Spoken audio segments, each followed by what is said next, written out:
We're here to make a new type of news. New insights, new styles, and new topics every day. We are News Generation. Making news just for you. It's March 4th here in Seoul. I'm Shin, and you're watching News Generation. Joining me in the studio is Walter Lee. Lovely to be here. And Brooke Prince. Hello, great to see you. Happy Monday. Now, both are here to speak on behalf of people in their 20s and 30s. As usual, let's start with our news feed, which covers different hashtags and news items that have been trending on social media over the past 24 hours. South Koreans said their goodbyes to the beloved giant panda, Fubao, on Sunday. It was the last day that the first panda, naturally bred and born in South Korea, greeted visitors at Everland theme park. As Fubao turns 4 this year, she will be transferred to the China Conservation and Research Center for the Giant Panda in Sichuan Province next month. Under China's panda diplomacy, all pandas leased to countries around the world or that have been born abroad must be returned. Pandas have worked as animal ambassadors to Beijing since the 1950s. The U.S. Food and Drug Administration has finally approved the claim that yogurt may reduce the risk of type 2 diabetes. This means that yogurt makers can claim that at least 2 cups or 3 servings per week can lower the risk of type 2 diabetes. The FDA said there was some evidence linking yogurt intake with a reduced risk of type 2 diabetes, but they recognized this finding was based on observational studies and said that companies should specify that there's limited causal data. The measure follows a 2018 petition from representatives at Danwon, North America, which sells yogurt along with other food products. And ending off with some local news. 51 universities in South Korea have fallen short of their quota for admitting new students for the 2024 spring semester. Most of these colleges were located outside the capital. In fact, more than 8 out of 10 were in the rural regions, and the total amount of vacant spots amounted to over 2,000. Now, these universities were aware that they might not have enough students in the next semester. That's exactly why they opened another round of admissions. But this didn't help them. Instead, schools that attracted more students with late admissions were all located in the capital in Seoul. So here in the studio, what do you guys think about the concentration of students going to schools in the capital? Are you for or against a lot of students still now in our generation who seem to think that university is still not a must, wanting to go to these high-valued, named, prestigious universities? Well, I personally grew up in Maryland in a very rural area in the middle of the woods, and when I went to college, I was torn between NYU and UCLA, 2 very large colleges in very big cities. And I think that's quite normal in the US as well, where people are really attracted to those well-known colleges, prestigious universities that are in big cities.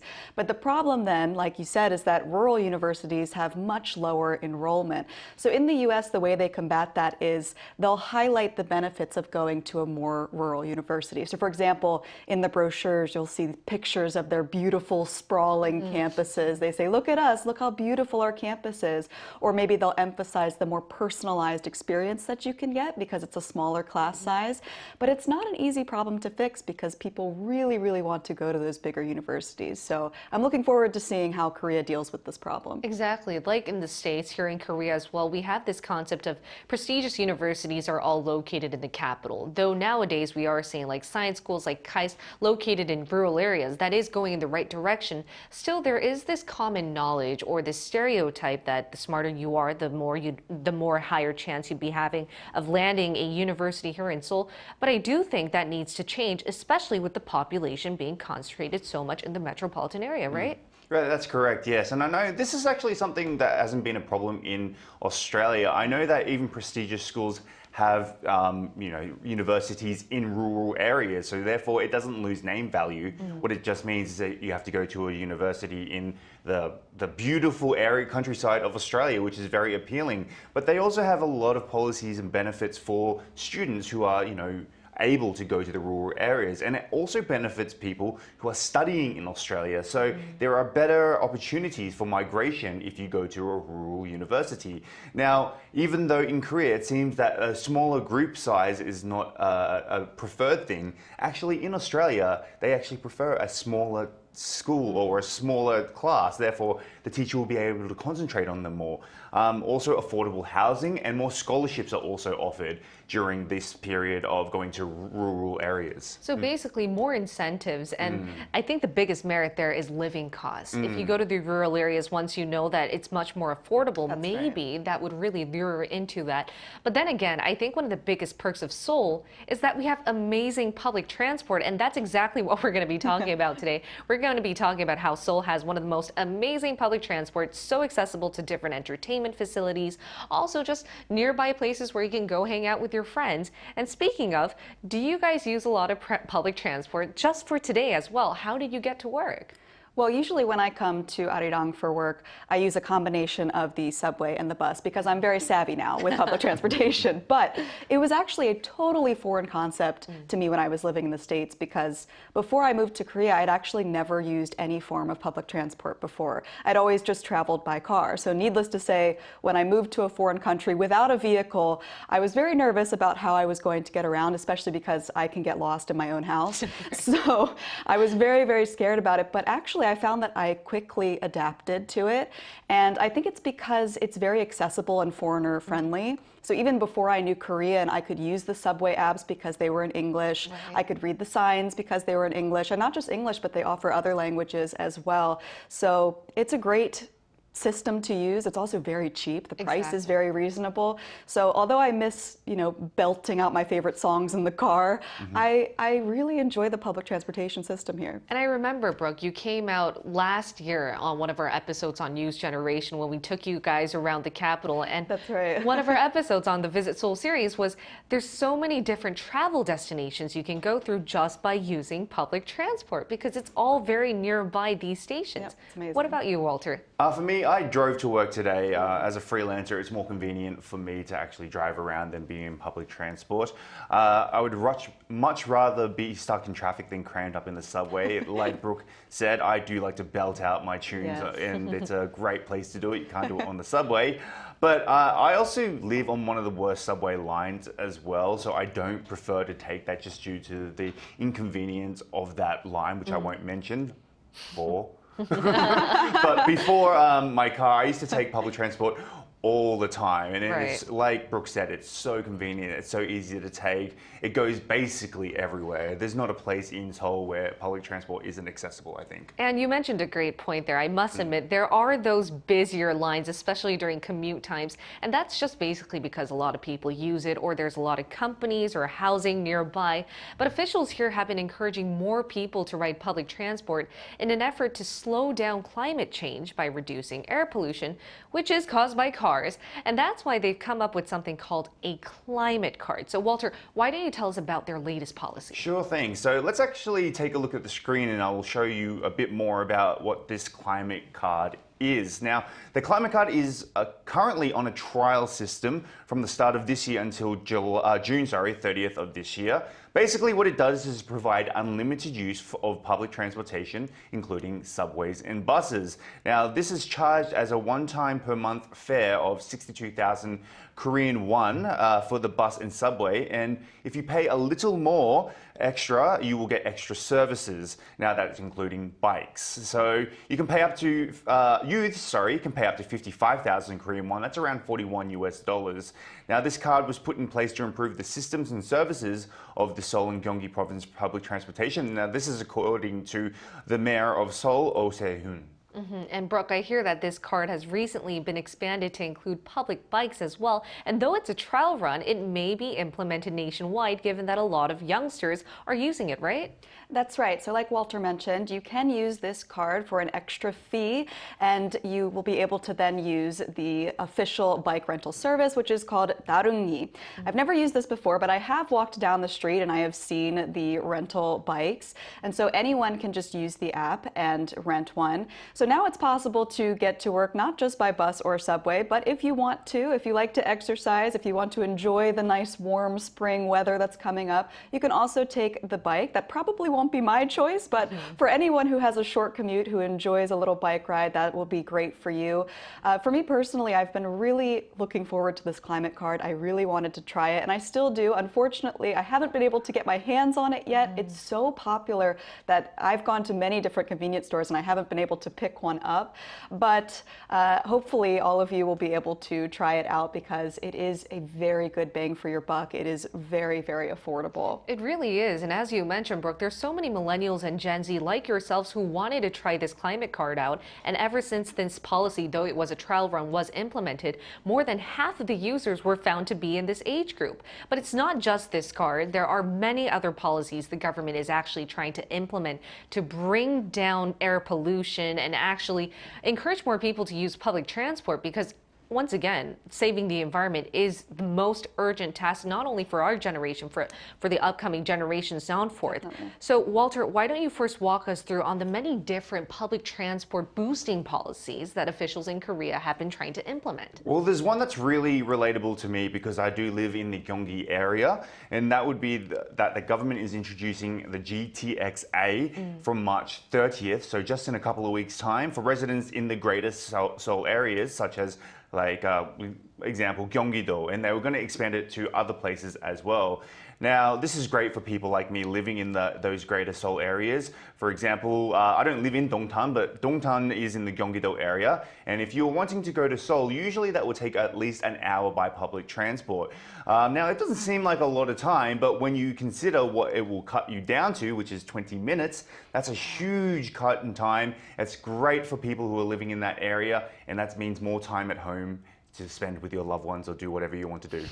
Exactly. I think the biggest perks of the government implementing policies like the GTX is, though it's starting in the greater metropolitan area now, it will be expanded to parts like Gangwon-do, South Chungcheong province, remote areas in the country where it's really hard for. And as we mentioned in the newsfeed, then maybe we might see the population go to rural areas so that we might see a spread of the population. Now, Brooke, would you like to add on to what officials here in the country are doing to boost more public transport usage? Absolutely. So Seoul is definitely introducing many different ways to make the most of the public transportation system here. So first we have the K-Pass, which is going to be kicking off in May, and it will offer discounts of up to 30% for young adults from the ages of 19 to 34, and then discounts of up to 53% for those in the low income bracket. This K-Pass card is available nationwide, including for foreign residents like myself. And to get the discount, all you need to do is use the public transportation system a minimum of 15 times, which I definitely do. And then the maximum that you can apply the discount for is up to 60 rides, which is quite a large number. Then the next implementation that we have is the Gyeonggi Pass. This will be kicking off in May as well. This is a public transportation subsidy policy that is unique to the Gyeonggi province. And the way that it is different from the K-Pass is that instead of that monthly limit of 60 rides, you can apply the discount to unlimited rides, which is very nice.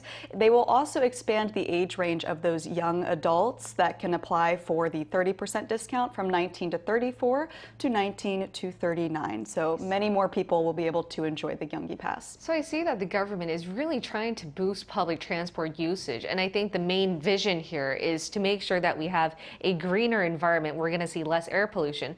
But I guess the most important thing, though, is to make sure that the infrastructure and the services that people can be using on a daily basis is not only convenient, but affordable. That's right. And I think South Korea is doing just that. I think our public transport system is developed compared to other parts of the world. But how developed is it? Well, to be honest with you, I come from Australia where, especially when I grew up, where I grew up in Brisbane, our public transport wasn't exactly the best. It was very expensive. I'm going to be honest with you, it wasn't that clean. I mean, it doesn't have the, like, I guess the notorious vision of what New York has because they have like a very famous dirty subway. But yes, I honestly think Seoul metro system is one of the best in the world. Like, given the fact that it's such a dense city, most of the subways are on time. Subways are, regular and usually clean. Like, you imagine how many people we pack into those subways, you would think it'd be dirty, but it's always very clean. Also, they basically go everywhere in Seoul, like I mentioned before. There's not a popular place where a subway does not go to. And obviously a lot of people want to live near subways as well, which does hike up the price a little bit, but that's, understandable. I think they're the best in the world. I have never seen anything better than Seoul. What about you, Brooke? Could you compare it to the States?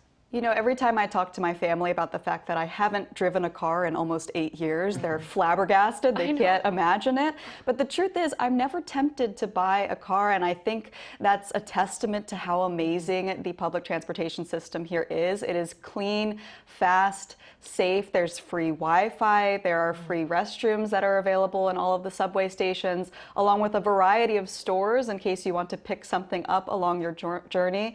And like I talked about earlier, if you're a foreigner who is maybe new to Korea and not familiar with the Korean language, you don't have to worry because the announcements are in many different languages. And like I mentioned earlier, there is an app that's provided in English, and the apps are incredible. They will even tell you the best car to go in the subway to have the fastest route. Exactly. So it's really a seamless experience. And I do just want to emphasize again that I have the worst sense of direction of anyone I know, aside from my father, who gave me this lovely trait. And so if I can figure out the subway system here, then I think anyone can. Then so can you. And it's not just subways, buses as well. The bus systems are so good. Like, you don't need to walk too far from the station to station. What I love about riding the bus here in South Korea is that once you get off the station, the next bus comes right up for you to go to your destination. For people who don't like walking like myself, I would really recommend it. And as you guys both mentioned, South Korea does seem to have excellent public transport infrastructure compared to other parts of the world, which is exactly what our viewers who've been on them had to say. So take a look at the screen to read what 3 of our viewers had to say in the comments. Let's start with Leon. Leon said, I took the subway when I was in Seoul and the system is really convenient to use. However, it can get packed, especially during rush hour commutes, and not all stations have elevators or escalators. User says it can be confusing when using the subway because there are many lines and some stations have 3 lines overlapped. It is, though, super convenient after getting accustomed to. And one problem might be that there's so many people, especially in Seoul. Little Panda said, yes, when I was there as a tourist, it could be confusing, especially if we need to change lines, but thankfully there are Google Maps. Now, for sure, I think all of our viewers could relate that the subway system line or the bus system is really convenient here. Of course, you do need some time to get adjusted to, but we can say as a fact that compared to other parts of the world, South Korea does have one of the best public transport systems. Now, other countries are exactly trying to follow the blueprint of Korea's public transport and related policy, and that includes France, which is also trying to implement a similar policy to Seoul's climatecard system. We're going to hear from a French Gen Z to better find out about the situation there.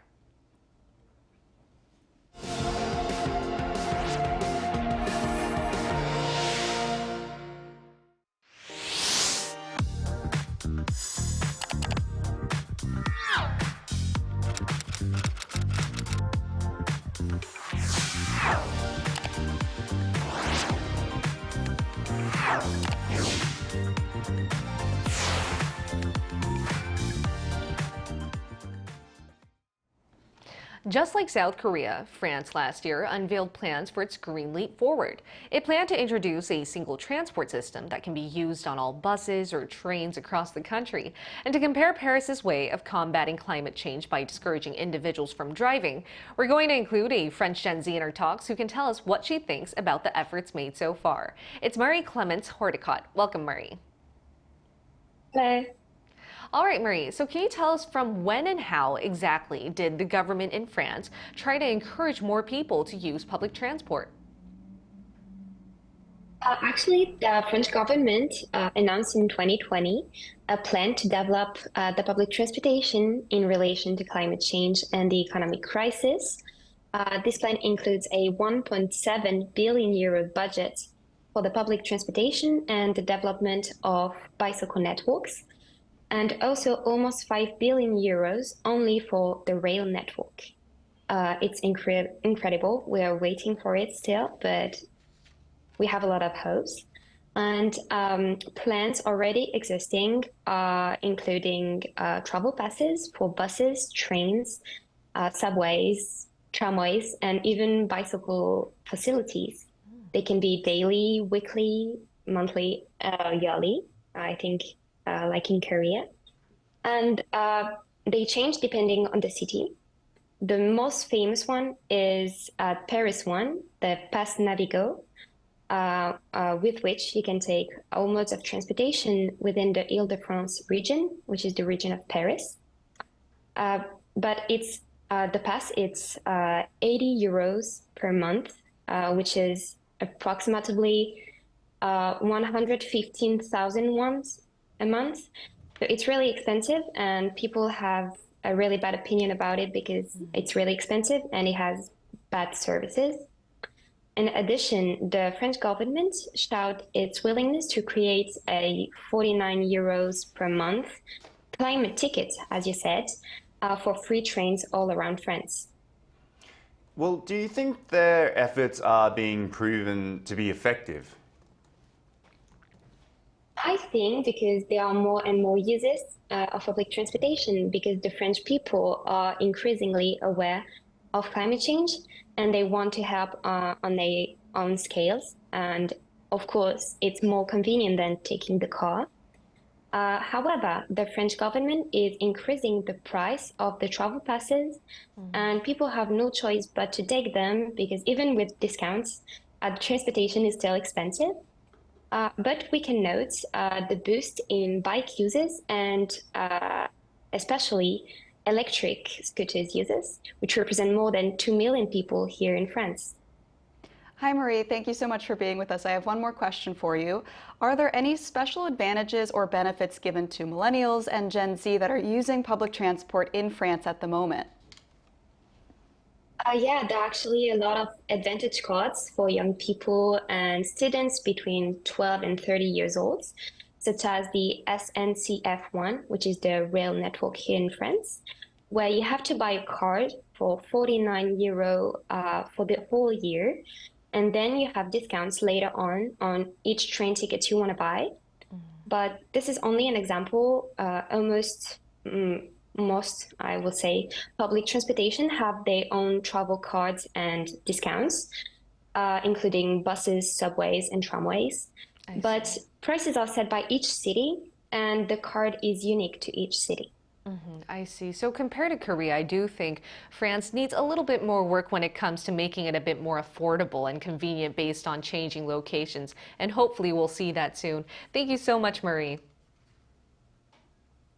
Thank you. All right, and to wrap up, I think all governments around the world are trying to boost public transport with the same vision of tackling climate change. And I think it's up to us to better use this type of system. So as an ending note, in a sentence, what do you think, could you give a heads up to our viewers to better use public transport out there? Well, use the subways. They're very traveler friendly and they go everywhere. Like I said, they're in 4 different languages. So as long as you kind of speak one of them, that you'll never have a problem. But yeah, I say subways. Exactly. And Brooke, very briefly. Well, we saw some of our viewers mention that it can be confusing with all the lines. So I would say just check and double check the apps, the resources available, and you'll be able to easily navigate the subway system in no time. Especially if you're in Korea, because as you just heard from our interview with Marie, South Korea does seem to have much more affordable, cheaper options out there. So why not? It could be a good experience for you. Now, in the meantime, we'll be here every day from 9:30 to 10 a.m. Korea time, bringing you more topics young people are talking about. Special thanks to Walter Lee. Lovely to be here. And Brooke Prince. Thank you. All right, and thank you everyone for watching. We'll see you tomorrow. We are News Generation.